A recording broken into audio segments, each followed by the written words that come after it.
we train a hip hinge here at Fitness Lying Down. So you might be asking yourself, why bother with a hip hinge? Even what is a hip hinge? Why is a hip hinge important? Well, every time we bend over, we hip hinge, right? The look of terror on someone who has experienced chronic low back pain, when we say we're gonna bend over, it's like a deer in the headlights, right? They're super nervous. So those clients, we want to be able to coach them through a hip hinge where they're not feeling that pull in the low back or pain in the low back.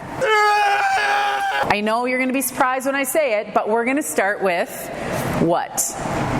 Our hands and our feet. And our feet.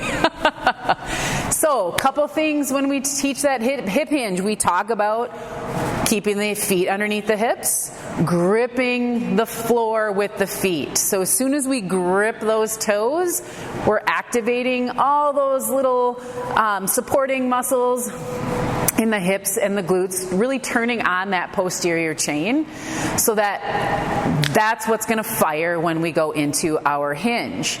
Secondly, we talk about, first of all, we use the ultimate sandbag. So we have that neutral grip with our handles, and we're pulling tension in those handles so that we can do what? We can activate our lats, which are also a big supporting muscle connected to that posterior chain when we're hip hinging.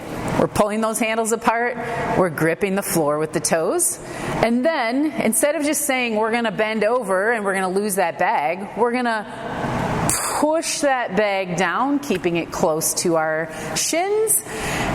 And we're not going to, at the bottom, we're not going to lose our tension. We're not going to bring those shoulders underneath the hips. And then we're going to pull that bag back up. So we're going to push, we're going to pull, creating all that core tension, all that body support that we need so that the low back is not what is bringing that weight up.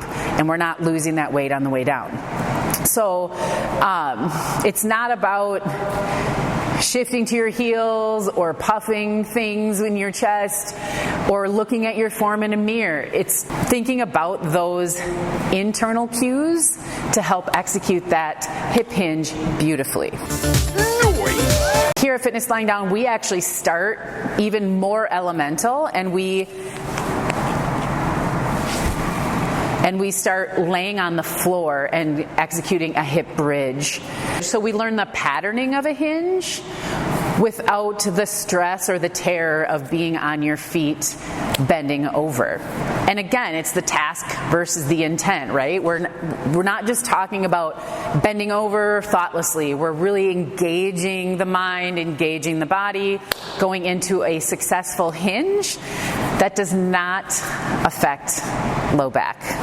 Hinging is important in life. It's one of our foundational movement patterns, and this is how we do it here at Fitness Lying Down.